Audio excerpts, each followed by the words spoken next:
시편 21편 1절부터 마지막 13절까지 교독합니다. 제가 먼저 읽겠습니다. 여호와여, 왕이 주의 힘으로 말미암아 기뻐하며 주의 구원으로 말미암아 크게 즐거워하리이다.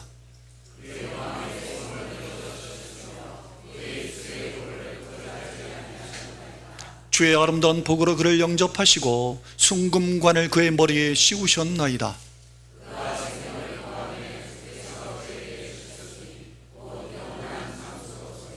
주의 구원이 그의 영광을 크게 하시고 존귀와 위엄을 그에게 입히시나이다.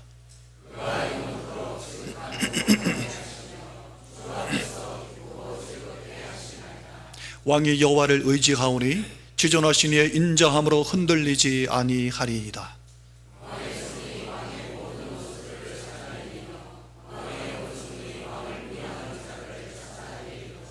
왕이 노하실 때에 그들을 풀무불 같게 할 것이라. 여호와께서 진노하사 그들을 삼키시리니 불이 그들을 소멸하리로다.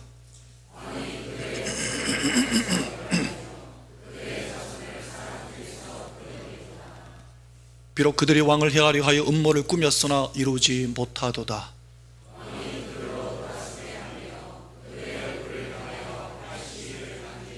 함께 읽겠습니다. 여호와여, 주의 능력으로 높임을 받으소서. 우리가 주의 권능을 노래하고 찬송하게 하소서. 아멘.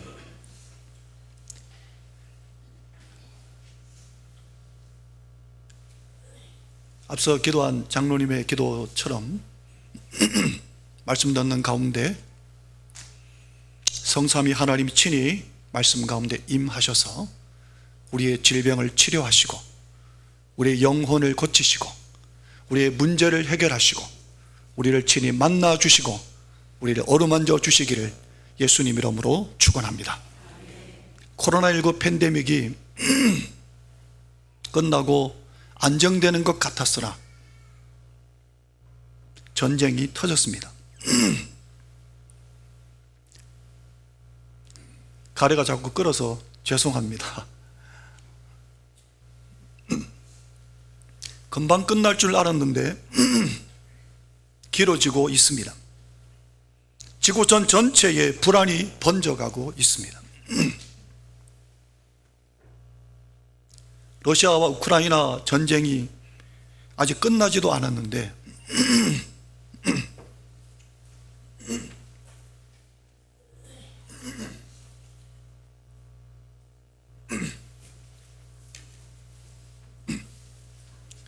오늘 아마 은혜를 크게 부어주실 모양입니다.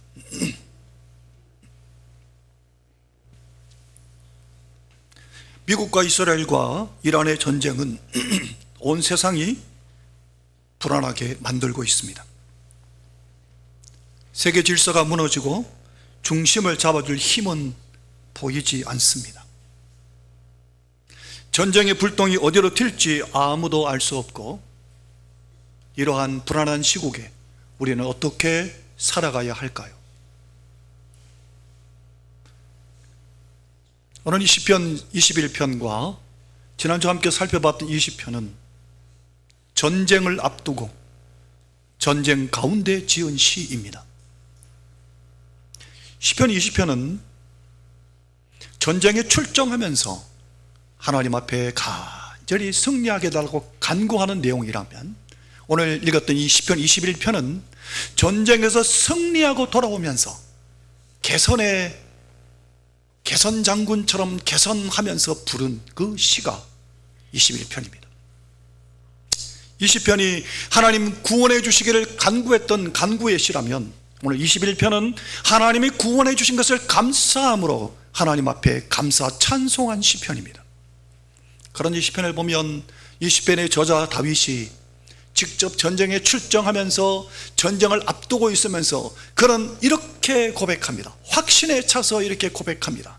같이 한번 읽어볼까요? 시편 20편 7절과 21편 8절 9절에 보면 이렇게 고백합니다. 어떤 사람은 병거, 함께 읽겠습니다. 시작. 어떤 사람은 병거, 어떤 사람은 말을 의지하나 우리는 여호와 우리 하나님의 이름을 자랑하리로다. 왕의 손이 왕의 모든 원수들을 찾아내며 왕의 오른손이 왕을 미워하는 자들을 찾아내리로다. 왕이 노하실 때에 그들을 불못불 같게 할 것이라. 여호와께서 진노하사 그들을 삼키시리니 불이 그들을 소멸하리로다. 아멘. 전쟁터에 나가면서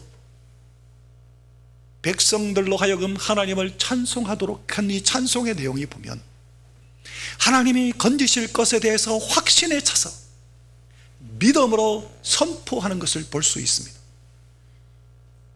전쟁에 나가면서 말과 병거를 의지해야 될 텐데 그게 아니라 하나님을 의지하고 하나님이 함께 하실 것을 믿고 확신에 차서 이 노래를 온 백성들로 하여금 부르게 했습니다. 이게 다윗의 믿음입니다. 하나님은 이러한 믿음을 기뻐하십니다. 오늘 다윗이 무엇보다도 이렇게 확신에 차서 고백했던 그 다윗의 그 믿음보다 사실은 오늘 우리는 더 큰 믿음을 가져야만 될 사람들입니다. 왜냐하면 하나님은 우리를 사랑하시고 우리와 함께 하시고 하나님은 우리를 도우시고 하나님은 우리를 위해서 독생자 예수님을 내어주기까지 우리를 사랑하셨기 때문에, 그것도 우리가 죄인이었을 때 로마서 5장 8절에 보면 이렇게 사도 바울이 고백하지 않습니까? 우리가 아직 죄인 되었을 때에 그리스도께서 우리를 위하여 죽으심으로 하나님께서 우리에 대한 자기의 사랑을 확증하셨느니라. 하나님 우리를 얼마나 사랑하셨던지, 우리가 죄인이었을 때 우리가 먼저 하나님을 찾은 게 아닌데 하나님, 내가 죄인 되었을 바로 그때 예수님을 내어주셔서 우리 가운데 예수님이 이 땅에 오시게 하시고 그 예수님이 우리를 위해 십자가에 우리의 죄를 다 짊어지고 죽게 하시고 그 십자가의 주님께서 우리를 살리시기 위해서 부활하시고 뿐만 아니라 그 주님께서 성령을 우리에게 보내셔서 성령을 통해서 우리와 함께 하시겠다고, 이 놀라운 확증과 증거들을 하나님 우리에게 주셨습니다. 이보다 더 놀라운 증거가 어디 있습니까? 이 말씀을 그대로 내가 믿고 하나님 안에 있다면 두려워할 필요가 없는 겁니다. 염려할 필요도 없고 걱정할 필요도 없습니다. 그게 믿음인 겁니다. 그래서 다윗보다도 오히려 우리는 더 큰 하나님의 사랑을 분명하게 확실하게 받았기 때문에 우리는 더욱 두려워하지 아니하고 믿음으로 살아갈 수 있습니다. 그런데 믿음은 두려워하지 아니하고 염려하지 않고 걱정하지 않는 겁니다. 근데 오늘 우리의 삶의 현장을 보면 얼마나 많이 걱정하고 염려합니까? 사람이 살다 보면 당연히 목사님 염려할 수 있고 걱정할 수 있지요. 염려를 죄라고 할 수 있을까요? 예수님께서 마지막 때를 이야기하시면서 마지막 때에 주의할 것을 말씀하십니다. 거짓 선지자와 징조들을 얘기합니다. 거짓 선지자들이 일어날 것이고 전쟁과 기근과 난리와 난리가 일어날 것이다. 그런데 너희가 주의할 것 세 가지가 있다고 말씀하셨습니다. 한번 보실까요? 누가복음에 보면 21장 34절에 같이 읽어보겠습니다. 너희는 스스로, 시작, 너희는 스스로 조심하라. 그렇지 않으면 방탕함과 술취함과 생활의 염려로 마음이 둔하여지고 뜻밖의 그날이 덫과 같이 너희에게 임하리라. 이 구절 그대로 놔둬보세요. 우리의 영안이 어두워지는 것 세 가지를 말씀하십니다. 방탕함과 술취함과, 그 다음에 뭐라고 하셨습니까? 생활의 염려. 술이 잔뜩 취해서 오늘 이 예배 자리에 나와왔다면 아마 모두 손가락질 할 것입니다. 또 한 주간 내내 방탕하게 살았다가 예배 자리에 나오는 사람을 혹시 봤다면 뻔뻔하다고 여길 것입니다. 그런데 염려와 걱정이 가득 찬 얼굴로 나오는 사람을 아무도 이상하게 생각하지 않을 것입니다. 그런데 예수님은 방탕함과 술 취함과 동일하게 생활의 염려를 놓고 있습니다. 성도 여러분, 생활의 염려가 내 영안을 어둡게 합니다. 믿음이 없기에 생활의 염려를 하는 겁니다.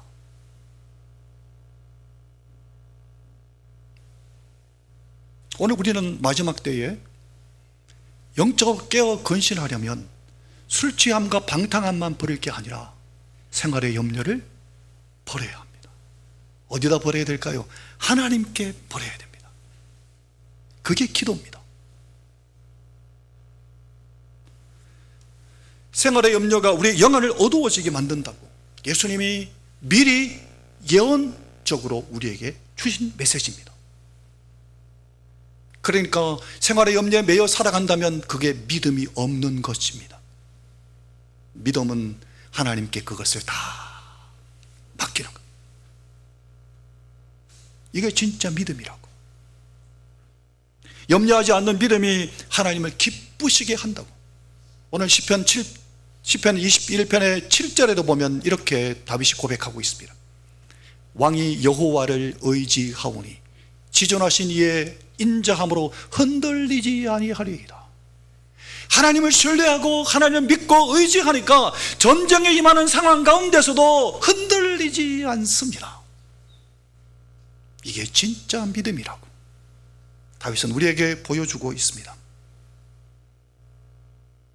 그런데 한 가지 우리가 오해하지 않아야 될 것이 있는데, 요즘 필사하는 가운데 여호수아서를 보면 이스라엘 백성들이 가나안 땅을 정복 전쟁을 치르는데 그때 하나님 이렇게 말씀하십니다. 여호수아 11장 14절 15절에 보면 모든 사람은 칼날로 쳐서 누구를요? 가나안 땅에 있는 사람들, 호흡이 있는 자는 하나도 남기지 아니하였다고. 왜요? 여호와께서 명령하신 것이라고. 하나님 너무 잔혹하신 분 아닙니까? 이렇게 생각할 수 있지 않습니까? 아닙니다. 구약의 전투는 영적으로 보아야 합니다. 영적인 전쟁이었기 때문입니다. 하나님은 한 영혼 한 영혼들을 살리시려고 하는데 마귀는 계속해서 멸망시키려고 합니다. 어떻게 해요? 죄로. 그 죄가 하늘에까지 관영할 때 하나님이 그들에게 심판을 하시는데, 성도 여러분, 가나안 땅을 심판하실 때 기생 라합을 보십시오. 기생 라합과 그의 가족은 믿음으로 구원함을 받습니다. 기브온 족속, 물론 속이긴 했지만 그러나 믿음으로 그들도 또한 구원함을 받습니다. 하나님의 초점은 바로 거기에 있습니다. 그 영적 전투에서 하나님 또한 믿음을 보시는 겁니다. 그 당시에도 동일하게 성경의 모든 전쟁은 이 바로 하나님의 뜻과 거기에 대적하여 일어나는 마귀와의 그 영적인 전투에 있습니다. 그렇다면 어떻게 하면 될까요? 하나님 편에 서면 늘 이기고 승리하는 겁니다. 이스라엘 백성들이 가나안 땅 정복하다가 처음으로 참패한 적이 있었지 않습니까? 아이성 전투에서 36명이 36개 주랭랑 나와서 36명이 죽임당했던 아이성 전투. 그거 왜 졌습니까? 그때는 아간의 범죄로 인해서 공동체 전체 가운데 하나님께 다 여리고성을 다 하나님께 바치라고 했는데 그 가운데 한 사람이 범죄한 그 범죄 때문에 그들이 그 전쟁에서 패하게 됩니다. 하나님의 전쟁은 그렇습니다. 죄와의 전쟁인 겁니다. 그래서 오늘 우리에게 그대로 적용한다면 에베소서 6장 12절에 이렇게 말씀하셨습니다. 우리의 씨름은 혈과 육을 상대하는 것이 아닙니다. 통치자들과 권세들과 이 어둠의 세상 주관자들과 하늘에 있는 악의 영들을 상대하는 것입니다. 성도 여러분, 믿음으로 살아가는 성도가 삶의 현장에 맞닥뜨리는 전투는 영적인 전투입니다. 사람과의 관계 속의 전투도 마찬가지입니다. 사람과 싸우는 게 아닙니다. 사람을 미워하고 또 사람과 싸우는, 사람이 싸움의 대상이 아니라 마귀가 그 배후에 있음을 기억하셔야 됩니다. 마귀와의 전투인 겁니다. 그것을 빨리 간파하면 시험에서 이길 수 있습니다. 시험에서 빠져나올 수 있습니다. 성경에서 하나님의 자녀들이 승리를 확신했던 것은 바로 하나님이 반드시 마귀를 멸하시며 마귀의 계획은 꺾인다는 믿음이 있었기 때문입니다. 다윗의 전쟁도 그가 전쟁하러 나아가는데 하나님께서 그와 함께 하심을 확실했던, 믿었던 것은 하나님의 전투에 그가 참여했다고 확실하게 믿었기 때문입니다. 하나님은 다윗의 후손으로 구주 메시아를 보내시겠다고 작정하고 계획하셨는데 그 하나님의 계획을 무너뜨리기 위하여서 마귀는 계속해서 전쟁을 일으키는 겁니다. 거기에 대한 전쟁에서 이게 하나님의 전투인 것을 알았던 다윗, 믿음으로 담대하게 전쟁에 나아갈 수 있었습니다. 이 하나님의 전투였기 때문에 다윗은 항상 백전백승할 수 있었습니다. 하나님의 전투에 들어갔기 때문에. 다윗이 뛰어나고 능력이 쓰인 게 아니라 하나님의 전투였음을 알았기 때문에 믿음으로 확신에 차서 하나님께 고백하고 기도하고 찬송할 수 있었던 것입니다. 하나님의 전쟁이기 때문입니다. 성도 여러분, 예수님은 이 땅에 왜 오셨을까요? 우리를 구원하시기 위해서, 마귀를 멸하기 위해서 오셨습니다. 마귀를 멸하고 우리를 구원하시기 위해서 오셨습니다. 이걸 요한일서에 보면 이렇게 기록하고 있습니다. 같이 한번 읽어볼까요? 요한일서 3장 8절, 죄를 짓는 자는, 함께 읽겠습니다. 시작. 죄를 짓는 자는 마귀에게 속하나니 마귀는 처음부터 범죄함이라. 하나님의 아들이 나타나신 것은 마귀의 일을 멸하려 하심이라. 아멘. 예수님이 십자가상에서 다 이루었다 하셨습니다. 뭘 다 이루셨습니까? 마귀를 완전히 멸하시고 승리하셨다고, 다 이루었다고 하셨습니다. 성도 여러분, 마귀와의 전투는 이미 이겼습니다. 그런데 왜 하나님은 아직까지 마귀를 저 무저갱에, 저 지옥에 던져놓지 않으시고 왜 아직도 그러면 마귀가 설치고 다닙니까? 이 마지막 시대의 최후의 발악을 하고 있을까요?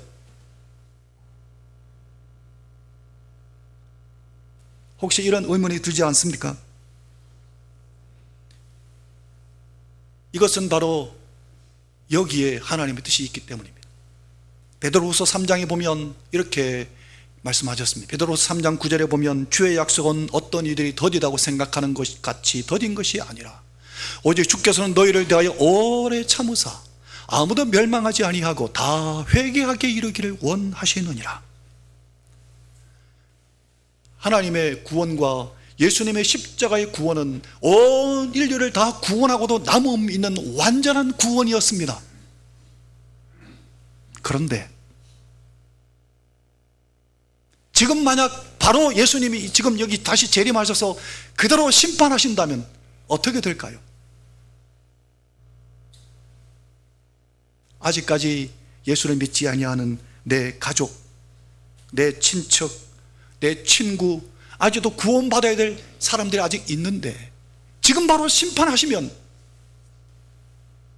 예수 그리스도를 믿지 아니하고 마귀에게 종살이하고 있는 아직도 많이 주께로 돌아오지 아니한 사람들이 있기 때문에 하나님은 지금 기다리고 계시는 겁니다. 그들이 회개하여 주께 돌아오기를 기다리고 계시는 겁니다. 그래서 늦추고 계시는 거지 이미 마귀와의 싸움은 이겼습니다.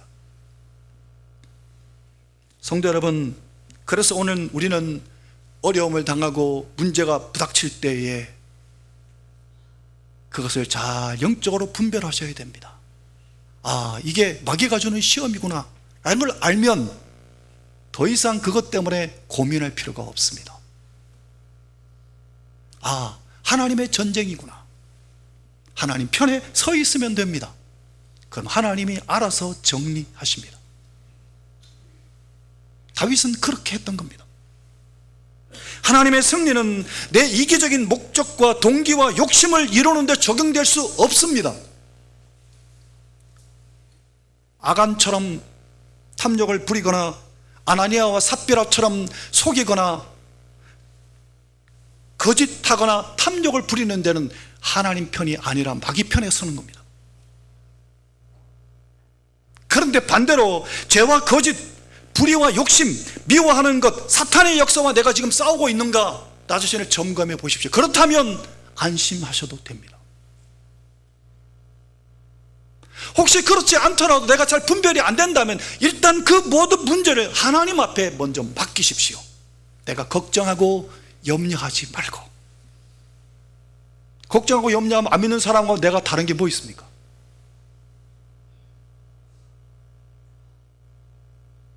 믿음이 어디 있습니까? 믿음은 하나님께 맡기는 겁니다. 하나님을 의지하는 겁니다. 그래서 내가 하나님 편에 서 있다면 반드시 승리할 것을 믿으시면 됩니다. 오늘 이 시편은 하나님의 승리를 다윗이 찬송한 내용입니다. 오늘 우리도 마찬가지입니다. 우리가 어떻게 하면 하나님 편에 서겠습니까? 어떻게 하면 하나님의 승리의 그 편에 우리도 설 수 있을까요? 이 세 가지를 꼭 기억하십시오. 첫 번째는 하나님이 주시는 마음이 내게 있는가 보셔야 됩니다. 하나님이 주시는 마음이 내게 있는가? 하나님이 주시는 마음이 내게 있는가? 이거를 먼저 살펴보셔야 됩니다.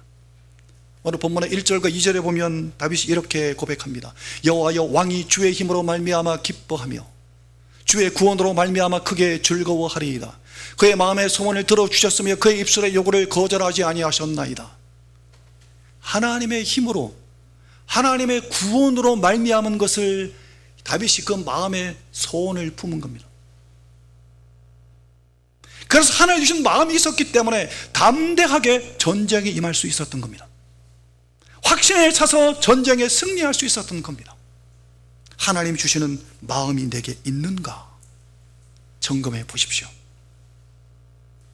다윗은 늘 시편 16편 8절에 보면 그렇게 고백했죠. 내가 여호와를 항상 내 앞에 모시며 그가 나의 오른쪽에 계심으로 내가 흔들리지 아니하리로다. 하나님 내 안에 계시고 내 오른쪽에 계시고 하나님 내 마음에 말씀하신 게 있다면 두려워할 필요가 없는 겁니다. 그러면 그때부터 하나님이 싸우기 시작하시는 겁니다. 내가 싸울 필요가 없는 겁니다. 그래서 하나님을 자랑하리로다.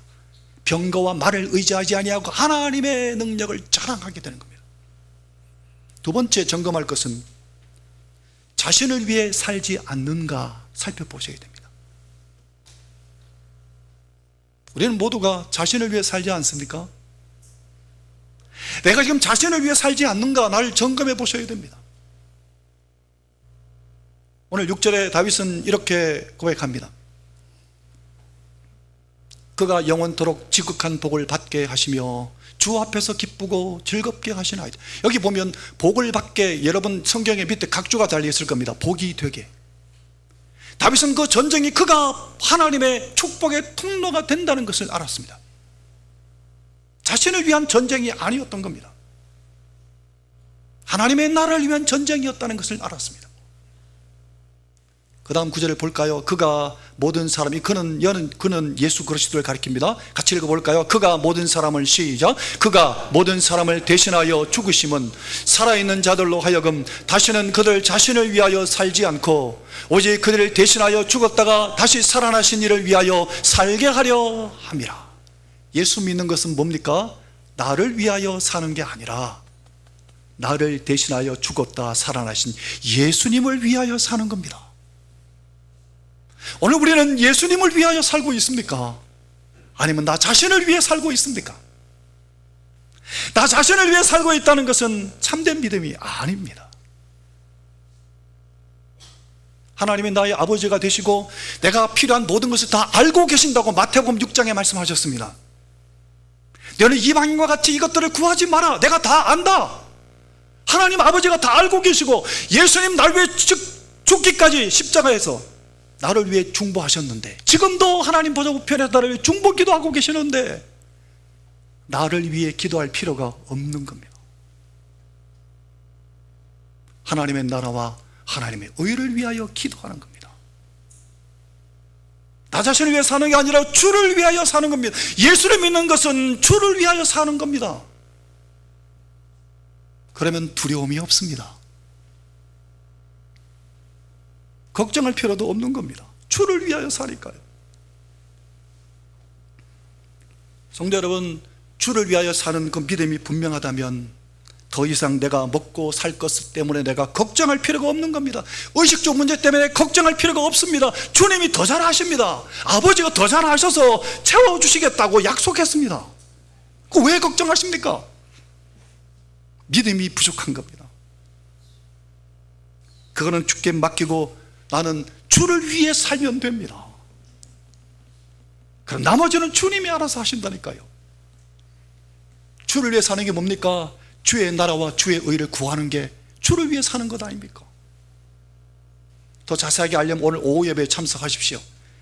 믿음을 따라, 어떻게 믿음을 따라 살아갈 것인지를 로마서에도 말씀하셨습니다.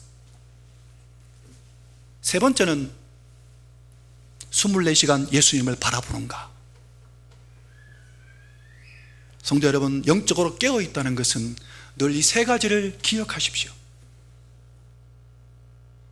그러면 두려워할 필요가 없습니다.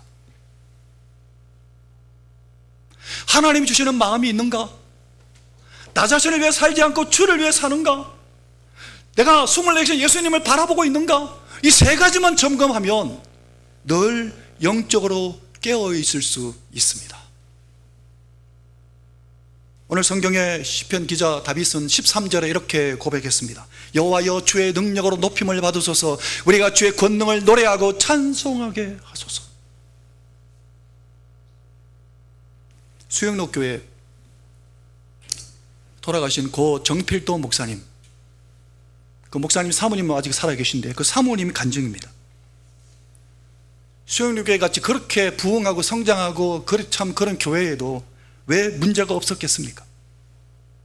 어느 해에 사모님이 교회에 너무 어려운 시험이 부닥쳐서 너무 힘들고 속상해서 사모님이 설거지하면서 혼자 속으로 이렇게 기도했대. 하나님, 이것은 분명히 마귀 역사죠. 어떻게 이런 일이 벌어집니까? 속상해갖고 설거지하면서. 그런데 그때 갑자기 마음속에 말씀이 확 들어오더랍니다. 마태복음 10장 29절 말씀이 딱 기억이 났습니다. 참새 2마리가 한 아사리온에 팔리지 않느냐? 그러나 너희 아버지께서 허락하지 아니하시면 그 하나도 땅에 떨어지지 아니하리라. 이 말씀이 마음에 확 와닿아서 사모님 그 말씀이 깨달아져서 그대로 주방의 바닥에 납작 엎드려서 하나님께 이렇게 기도했답니다. 아, 하나님이 하셨군요. 이제 더 이상 그것 때문에 고민하지 않겠습니다. 염려하지 않겠습니다. 하나님이 해결하실 줄 믿겠습니다. 그리고 더 이상 그 문제, 그 시험거리 때문에 걱정하지 않으셨답니다. 그랬더니 그 일이 잘 해결될 뿐만 아니라 더욱더 교회를 유익하게 했다고 합니다. 사랑하는 성도 여러분, 우리의 인생을 하나님의 승리에 두십시오. 우리는 예수 믿는 사람들 아닙니까? 그런데 왜 예수님의 능력과 하나님의 그 능력을 힘입지 못합니까? 왜 염려하고 걱정합니까? 왜 생활의 염려로 인해서 영안이 어두워져 버립니까? 사랑하는 성도 여러분, 승리자 되신 하나님 편에 서십시오. 그건 어떻게 하느냐? 하나님이 내게 주시는 마음이 있는가? 말씀이 있는가?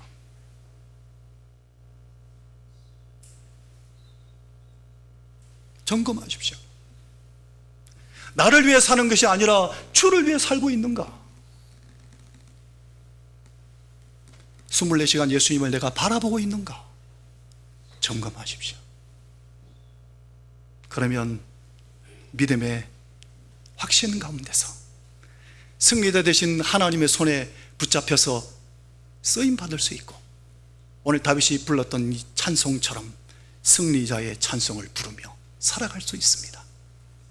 이 은혜가 여러분 모두에게 있기를 예수님 이름으로 축원합니다. 찬송하겠습니다. 다 일어나셔서 찬송하겠습니다.